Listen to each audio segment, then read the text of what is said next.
sun hasn't even risen yet at this 7 a.m. hour on this rainy Sunday morning. Beautiful facilities, Hermitage Country Club, the home of the dastardly size 14 Phil, an opponent I clashed with in the summer and was able to defeat in order to clinch the undefeated season. Upper right hand corner for that recap if you want to check it out. Also, before we start, take a look at the hair, baby. Rocking a little bit of a headband now, got a little length to it.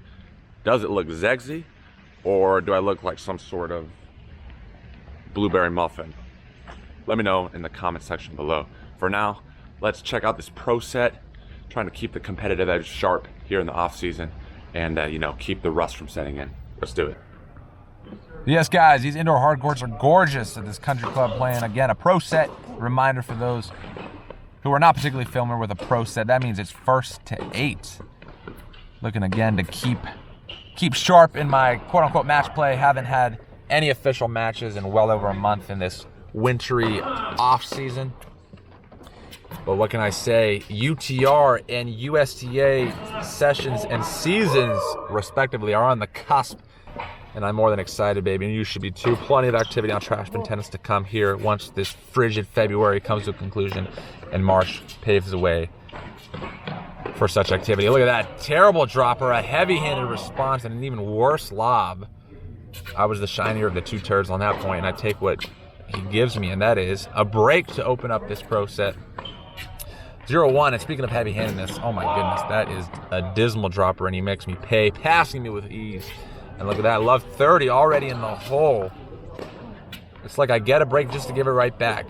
It's written all over the wall unless I can do something about it. And that's a decent approach there, and the overhead finish, got a Wilson wand on it, but to his chagrin, it is a smidge wide. So 15-40, still plenty of work cut out for me in this game if I'm to elude the break.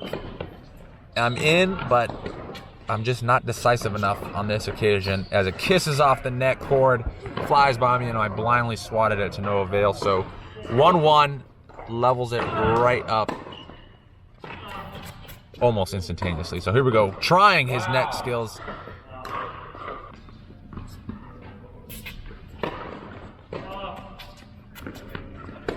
So here we go, 1-2. Looking to, again, work on a couple particular aspects of my game and build the momentum and take it into the seasons that are, as I mentioned, not but a couple weeks out here. So super pumped.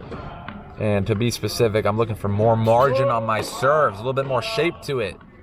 As you know, I've been plagued with the double fault syndrome, the classic 3-5 syndrome. And look at that wingspan, baby. Proven why he has the nickname the California Condor, baby. Other thing I'm working on is hitting with angle and strategically making my way to the net. I've just realized, unfortunately, my baseline game isn't as proficient as other opponents that I'm likely to see at my level. But, yes, baby. Cool as you like. As that point suggests, my mid to short range game is a bit of an asset, and I need to hang my hat on that for sure. So, again, here we go. I'm coming to the net, and nicely done. Perfect timing for the finish there up at the net. So I can't just willy-nilly, absent-mindedly bull rush the net. I'm going to have to be judicious about the way I do it and approach wisely when the opponent is off balance or way off the center of the court. So we'll see if I can do that. Definitely looking to, again, make a habit out of that and pretty much build my entire game around such offensive strategy. So S&V, but he's all over it. And a nice passing shot there by the big guy. So it's deuce, mon fils. Will I whiff it? Will I shank it? Will I blow it? Or will I spank it? And unfortunately for me, on that multiple choice, it was C. I blew it in epic fashion. So it's add out. And I'm in serious danger of falling 2 games behind here. Another dismal dropper, but a formidable lob to get me right back in it.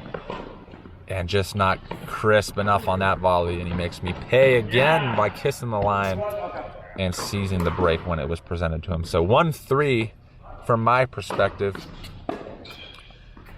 And now I'm playing from behind, but look at that. A little bit of frozen rope. Not the prettiest one, but effective nonetheless. 5-all, I'm off balance. Way off the blue, and a classic, basic, yet effective serve +1 there from size 14 Phil. Nicely done, sir. Look at that. Yes. Swagalicious there with the misdirection. And an ace. Albeit with a foot fault if you look back, but let's pretend that wasn't there. After all, this is a practice set, so.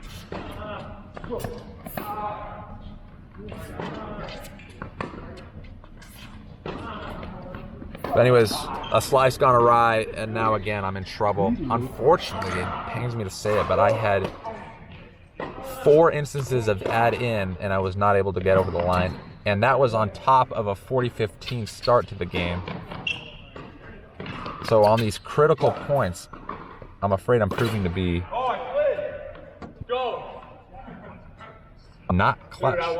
But look at this, celebrating for the oddest reason, as I'm trying to make a habit and add this to my skill set in due time. The sliding on hard court, got about 13 inches on that sucker. Let me know in the comments. Is that something I should be focusing on?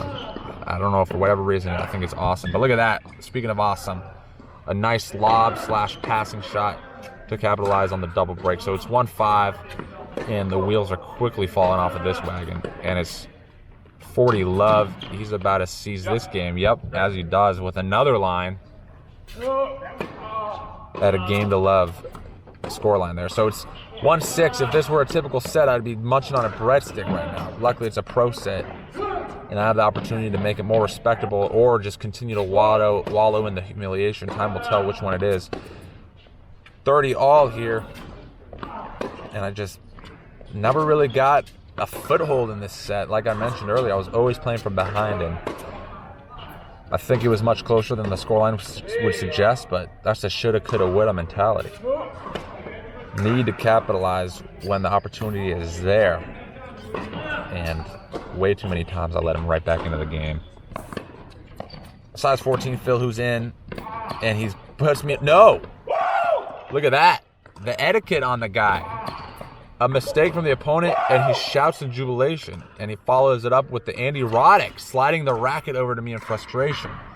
Good stuff. I would get away with that game. It's 2-6, and it's about to be love 30. So, dare I say, a comeback in full swing with the Monfils?